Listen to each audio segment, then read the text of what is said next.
From University of Utah Health and The Scope presents, this is Clinical.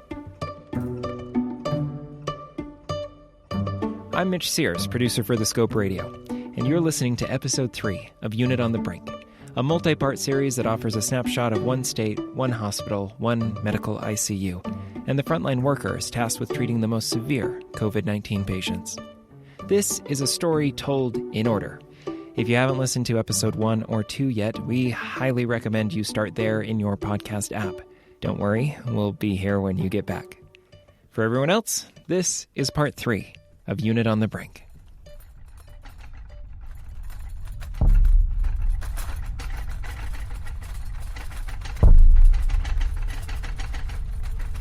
For the citizens of Salt Lake City, nerves were already shredded by the first weeks of March 2020. They had spent weeks picking through barren shelves at the grocery stores trying to get their hands on basic necessities like toilet paper, household cleaners, and flour. Long lines of Utahns ran outside of state-run liquor stores, a rush to buy bottles of Everclear in hopes to use it as a disinfectant because a bottle of hand sanitizer, if you could find it, could cost you an arm and a leg off some stranger from Craigslist. Soon, bottles of grain alcohol were actually being rationed across the notoriously dry state. Utah man diagnosed with coronavirus is back in the Beehive State. He spent 3 agonizing weeks quarantined on a cruise ship in Japan, and he'll be sleeping in a Murray hospital room tonight. The first Utahn to have been exposed to COVID-19 had just come home after his 3-week quarantine in Yokohama, Japan, trapped on the Diamond Princess cruise liner along with 3,600 potentially infected guests and staff. The man received a positive diagnosis just 1 week later, back in Utah, on March 6th. That same day, a state of emergency was declared. This breaking news is about the coronavirus in Utah. Governor Gary Herbert is declaring a state of emergency to deal with the novel coronavirus. Just a few days later, by March 10th, a woman in Weber County had become the second confirmed case in the state. The next day, Utah Jazz player Rudy Gobert became the first NBA player to test positive for the virus. By the 14th, a man in Summit County became the first known case in Utah of community spread of COVID-19. Just a few days after that, businesses and other public spaces began to close down as a precautionary measure. Universities and colleges went online. Ski resort lifts were turned off. Abravanel Hall, home of the Utah Symphony, fell silent. Theaters, senior centers, libraries, golf courses, they were all closing down to try to stop the spread. By the time Wasatch County got its first positive case of community spread on March 16th, restaurants had been forced to close their dining rooms. The Salt Lake City airport was filled with anxious families hoping to glimpse their loved ones as LDS missionaries from all over the world were being called home. To say that Utah had completely changed in just 2 weeks would not be an understatement. For citizens in the state, especially those in metropolitan areas like Salt Lake and Summit County, many of us became glued to our phones, refreshing news feeds over and over throughout the day, waiting for the next bit of bad news. Then came the morning of March 18th, 2020.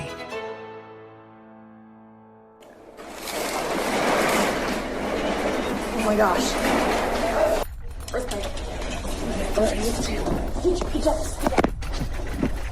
Parts of the far northern.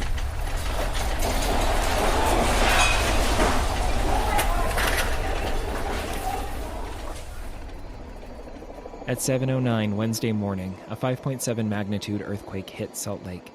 With an epicenter just under 4 miles from the city center, the 2020 Salt Lake City earthquake was the largest seismic event to occur within the valley since the city was founded in 1847.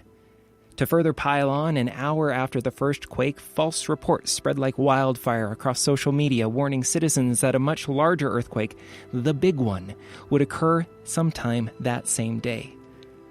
While these warnings ended up being nothing more than a baseless rumor, it didn't help that the ground kept shaking with aftershocks.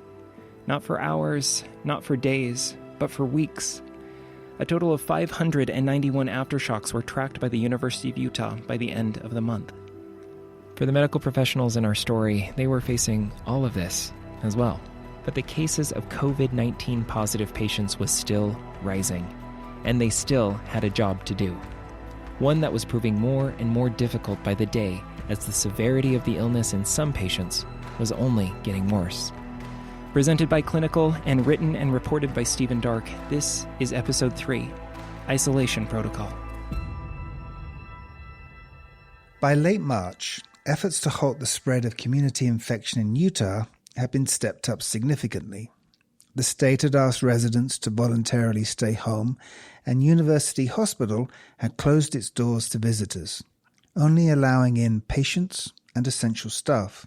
Veteran charge nurse Alicia Barker was struck by how the once typically bustling corridor of the main lobby and ground floor had all but been drained of life. The hospital, it's very eerie, right? It's amazing how many visitors. I realized, God, we have a lot of visitors at the hospital. Just they're so full. I mean, patients are coming in and out for procedures and appointments, and it is a ghost town, and it feels so eerie and weird, you know. And then you get to our unit, and, you know, most of the time it's, you know, a circus. It's just crazy busy, you know, and then you walk out, you go to Starbucks to get a coffee, and it's dead. And you're like, this is just the Twilight Zone. In contrast to the echoing silence of the ground floor, the back rooms in the MICU rang with more than half a dozen COVID-positive patients constantly coughing in rooms sealed off from the rest of the unit. Barker struggled with watching how painful it was for her patients to continuously cough. They cough a lot. It's agonizing to watch these patients cough, especially when they're on the ventilator. And then the breathing tube, they're gagging, they're coughing. It's miserable. And so we try and keep them as comfortable as possible with sedation medicine. Patients diagnosed COVID-19 positive were isolated in negative pressure rooms and treated by nurses and physicians in gowns, gloves, N95 masks, and sealed air recycling systems called PAPRs, which stands for Powered Air Purified Respirators. If their condition deteriorated to the point they had acute respiratory distress syndrome, or ARDS, the next step was putting a breathing tube down their throat.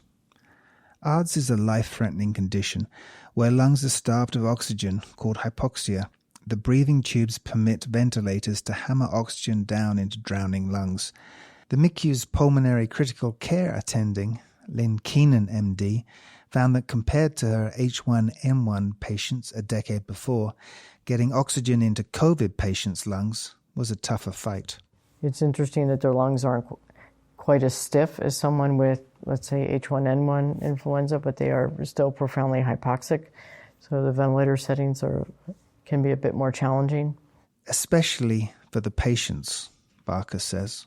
The therapy on the ventilator, the therapies that we have that are proven, you know, to work, you know, some of the times it's called, you know, recruitment, where your lungs are, you know, built of lots of little alveolar sacs, right? And so we try and recruit them, you know, to get oxygen exchange happening. And so we put a lot of pressure in there, and it would feel ungodly, I'm sure. The virus's destructiveness shocked the typically stoic Keenan. I mean, viruses cause more havoc with the airway than bacteria. Bacteria forms pus. The viruses cause intense inflammation. So the bronchial tubes, when you look at them with a scope, it looks like raw meat. It's just so irritated and so inflamed. That's why people can get a secondary bacterial infection, because your mucosal barrier is been violated, so bacteria can get in. And that's why so many people died the year of the Spanish flu. It wasn't so much from the Spanish flu, it was from the staph pneumonia. The visceral impact on patients' lungs and their sudden isolation from human touch was only the beginning of a terrifying journey. I think the patient must be very frightened because they have a tube in their mouth, they can't speak. Or if they don't have a tube yet in their mouth and in their ICU, they're on high-flow oxygen, and it's very difficult for them to speak. And all they can see are our eyes, which, you know, the helmet on, and the hood, and the occlusive mask, and the occlusive gown. They must be very frightening and isolating. And it's hard for them to hear us, particularly if they're elderly and they're hearing impaired. And it's hard for us to hear them through the whooshing of the personal protective gear. Keenan tried to comfort patients the best she could. I always tell patients, particularly before I put a breathing tube down or any time, that we're here to take good care of them.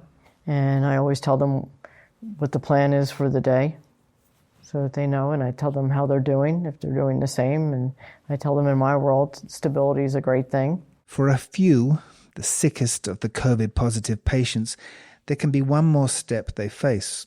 If their lungs are so stiff or their body is actively resisting the ventilator and stopping it doing its work, then they have to be temporarily paralyzed.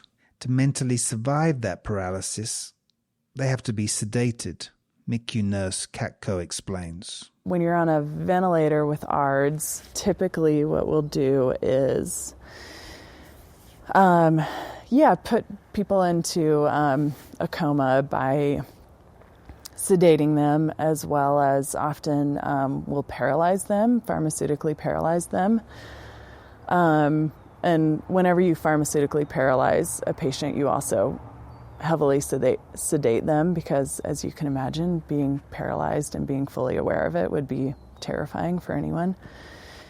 So we sedate and paralyze them so that they have a chance to let the ventilator do all the work, so they don't fight the ventilator. The chemically induced coma is interrupted every 12 hours. MICU staff bringing you round briefly to check you haven't had an adverse event, meaning a stroke or other issue, and to assess if the sedation is working or not. Try to imagine this worst-case scenario. Slowly waking up to realize something is wedged down your throat. Your hands are tied to the bed.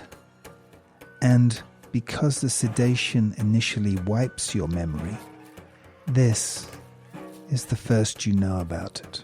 It can definitely be terrifying because they can be amnestic to the events before then and not remember why they're there. So you always reorient patients. That's why I always reintroduce myself every day and talk to them and let them, as I said, know what I'm doing and know where they are and how long they've been there.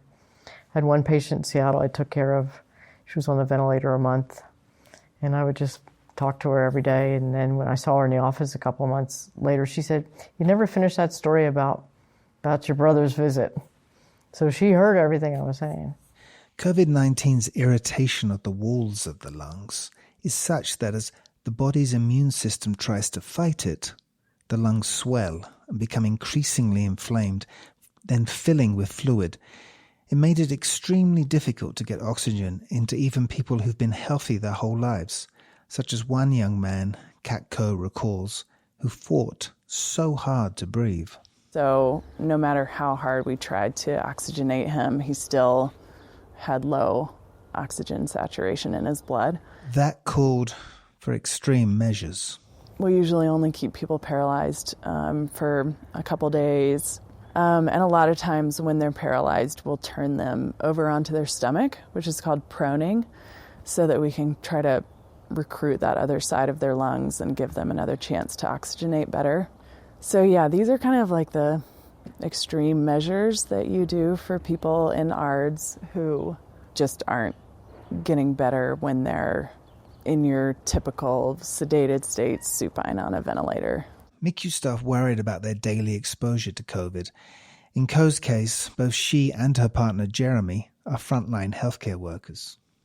Like, I came home and was like, all right, Jeremy, we need to have like a routine. We need to shower at work, or like as soon as we walk in the house, we need to be taking off our scrubs at work, putting them in plastic bags, not touching them before they go in the wash. We need to not have anybody over here. We need to not be going over to other people. You know, like, it was just like, it hit me that like we need to be super careful. And I think also hearing that there were asymptomatic carriers made me really worried about us giving it to someone else. Like if we were exposed, because he works in the emergency department, I'm in the MICU. So we're like the top two departments where you're going to get exposed. So I started to get pretty freaked out about us passing it to someone else. I mean, I still feel like if we were to get it, then chances are we'd be fine. But yeah, obviously seeing like the worst case in the ICU makes you play out all the all the worst case scenarios in your own mind about your own situation. Alicia Barker worried about the errors she saw others make around her at the unit, particularly residents rotating through. She told colleagues at the MICU they needed a code word to tell each other to stop touching their faces, rather than incessantly repeating the same warning. It's like, we need a code word to make this fun, because I hate saying, hey, you're touching your face, hey, knock it off. It makes me feel like I'm, being a massive nag. On a conference call, they polled for a creative code word. 2319 was what was someone come up with, and we all laughed, because it's from the movie Monsters, Inc., where one of the monsters, have you ever seen it? Yeah, when the monsters come back from scaring the little kids, they check them, and one of them had a sock on him, and they were like, we got a 2319, and they, this massive, force comes, and this tent goes over him, and he's screaming, and the hair is flying, and he's shaven, and he's completely decontaminated, and he has no clothes on, and so now when we see someone touching their face, 2319. Go sanitize your hands. So. Nor did the outside world necessarily offer respite, Dr. Keenan found. Well, to me, I feel less vulnerable about taking care of a patient I know who has COVID-19 because I have all the personal protective gear. I'm more afraid of catching something from someone I don't know who has it, who I don't have that protective gear on, just the mask. So I feel very well protected at work, and as long as I'm careful and follow all the protocols, I don't really feel vulnerable to it. I feel more vulnerable to grocery.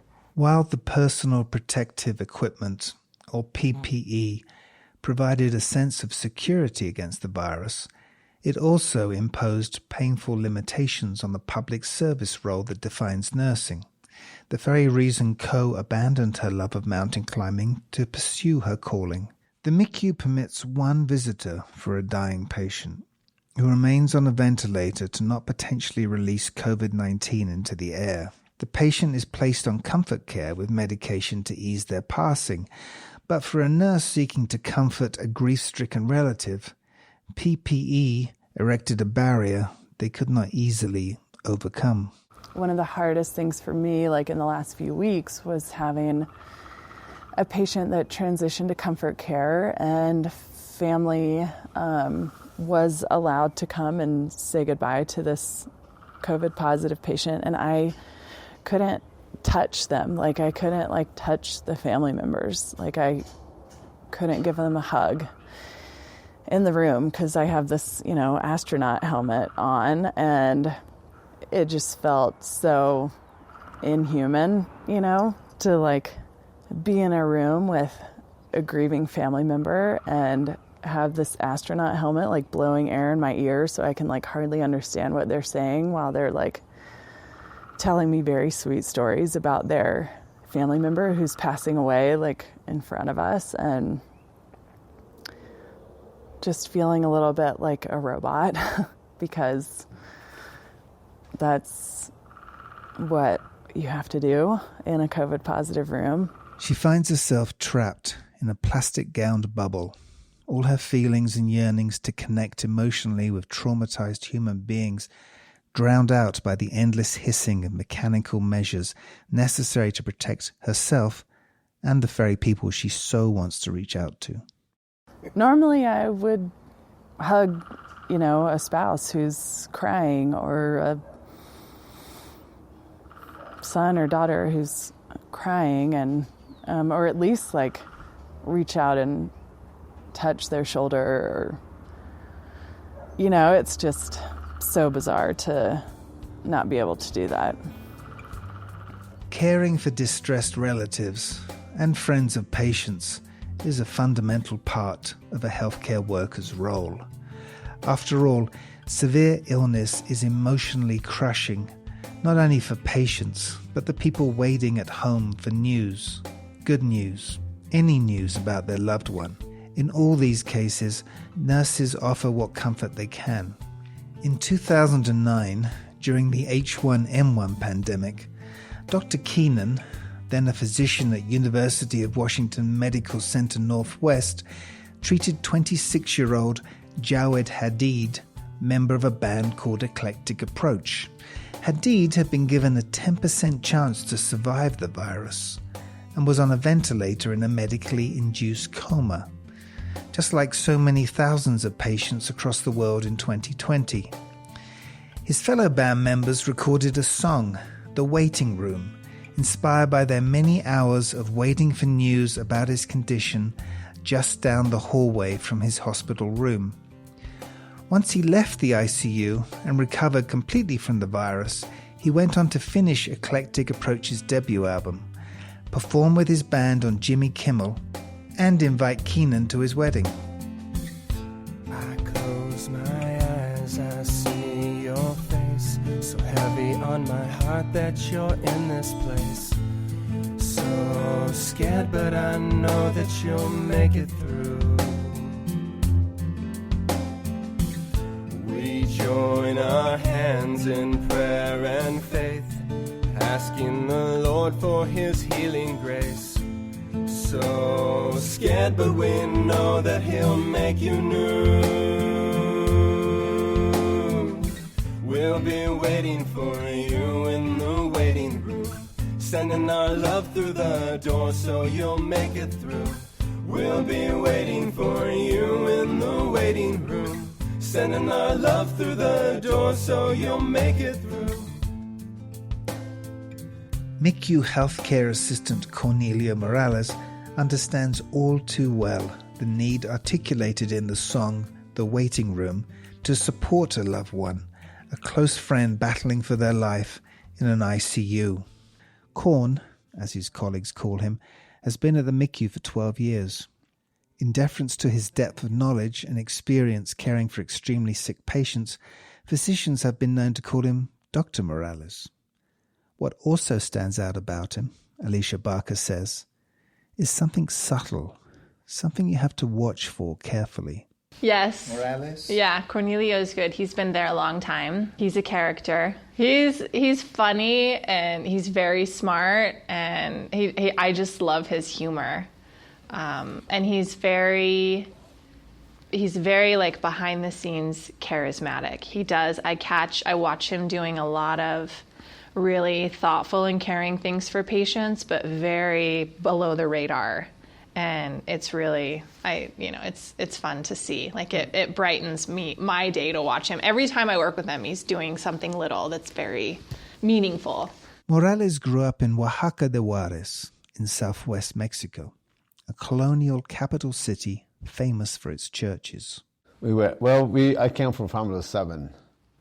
And back in the day, so when I was little, my parents didn't barely make enough for us.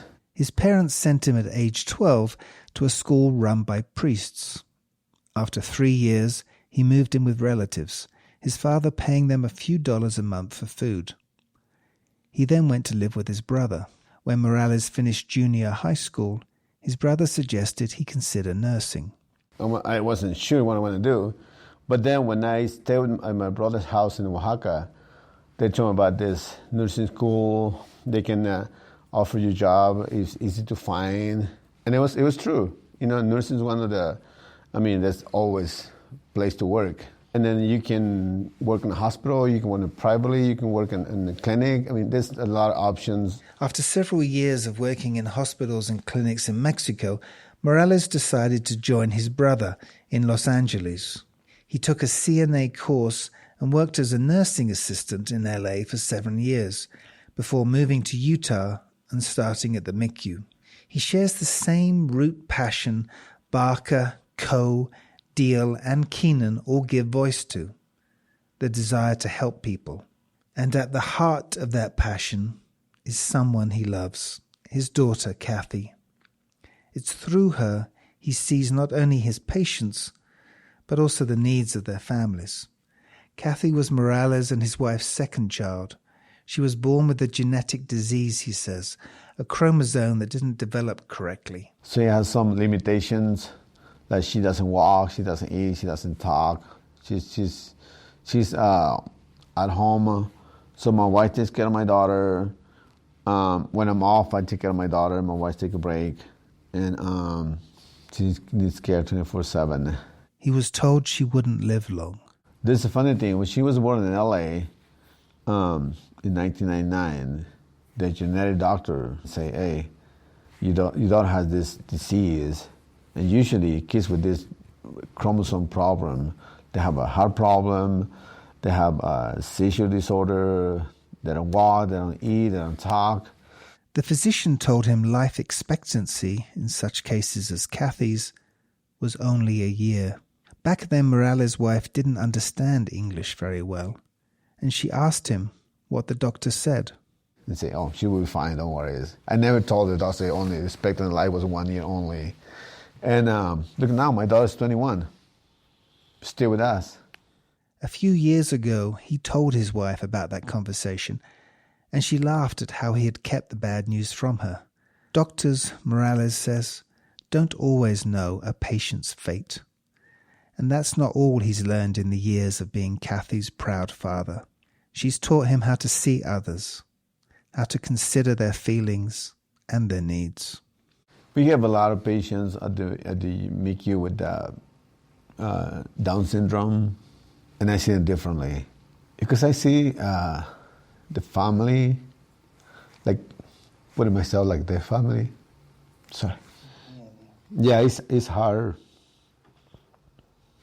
Because my daughter's been sick many times. First year of her life, he was in the hospital most of the time. And my son somehow got affected. Because one time he told me, you guys don't love me. You love Kathy more. Because we spend more time with Kathy because he was at the hospital. Now he understands.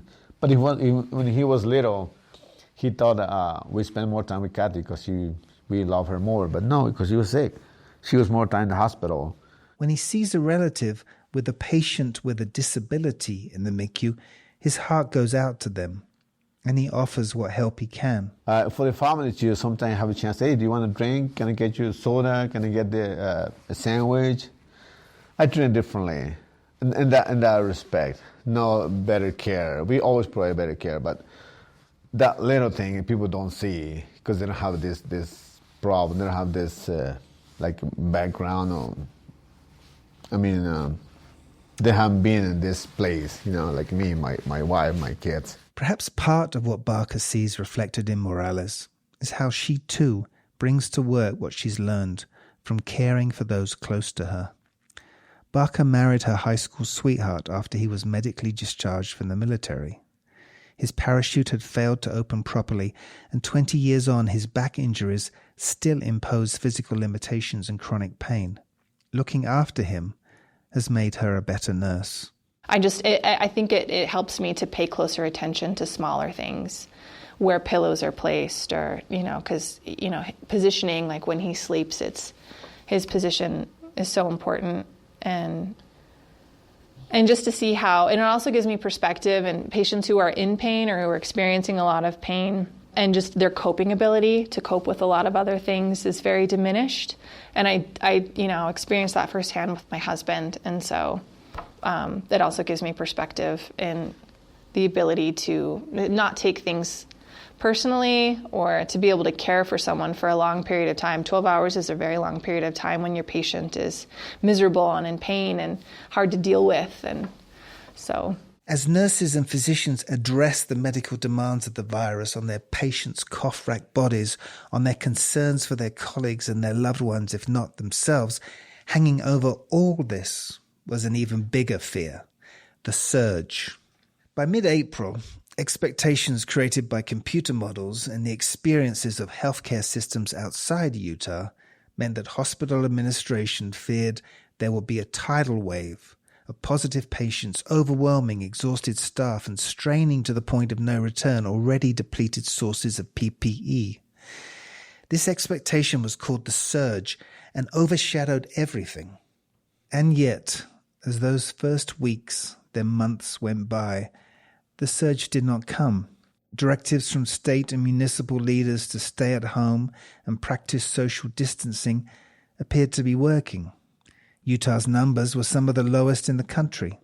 In early spring, Catco was grateful her fears of the surge had yet to be realized, even as she and MICU staff still prepped for the worst. I don't have like a daily fear the way I did a few weeks ago. But I also think that is because we haven't had a huge surge, and that could change anytime in the next few months. So I don't feel scared daily, but I also feel we need to be ready, be mentally prepared for a surge, because that's definitely not out of the question. Like, if you look at the trends from the 1918 flu, there was a surge in the spring, and then it kind of dropped off in the summer, and then it surged again in the fall. Yeah, I think until there's a vaccine, there's going to be like a unsettled feeling about like what could happen if there's a surge. But even though the last aftershock from the March 18th earthquake was nothing more than a fading memory, a new earthquake of social rather than seismological proportions was about to strike. Next time on Unit on the Brink. Hundreds called for an immediate opening of Utah businesses downtown. Small business is the lifeblood of this country. Let our people work. Let our people work. Hundreds in agreement that it's time for coronavirus restrictions to be lifted. I wanted to be part of this movement to open up our country. Like, you have no idea, and you can't know because you're not in it. It's so frustrating because there are people that are fine. People come in and they're on a little bit of oxygen for a little while, they go to the floor, they go home. And the other side of that is seeing these people that are so sick and likely won't live, and then seeing people completely disregard all of that and be like, well, I want to go get my nails done, or I want to go get a haircut. I'm like, do you realize that this person's here dying? Join us next week for episode 4, The Last Resort. Clinical is part of the Scope Presents Network and brought to you by University of Utah Health. If you liked what you heard, please be sure to subscribe and share with your friends. And if you haven't yet, why not give us a rating on Stitcher or Apple Podcasts? Those ratings really help new podcasts like ours, and it really makes our day to read them. And to all the nurses, doctors, admins, interpreters, operators, technicians, and all the other hospital employees out there, we know you're listening, and we want to hear from you. Do you have a frontline story or a message for us or for the people in our story? Feel free to share at our listener line at 1-601-55-SCOPE. Again, that's 1-601-55-SCOPE. Or email us directly at hello@thescoperadio.com. And finally, be sure to visit our podcast companion site at thescoperadio.com/clinical and click on Voices from the Frontline. There you can find bios and portraits of the professionals in our story, see what it looks like in the MICU, as well as bonus content we hope enhances your podcast experience. Again, that's thescoperadio.com/clinical and click on Voices from the Frontline. Clinical is produced by me, Mitch Sears, and Stephen Dark. Music by Ian Post, ANBR, Spearfisher, and Collective Artist. The song featured in this episode, The Waiting Room, is by Eclectic Approach. You can hear more from them on iTunes or Spotify, or visit their website at eclecticapproach.com. Audio news clips from KUTV and Fox 13. Special thanks to Charlie Ellert and Jessica Cagle for their work on the companion site. And, of course, a heartfelt thanks to the men and women who have shared their stories with all of us and fight to this very day to keep each and every one of us safe.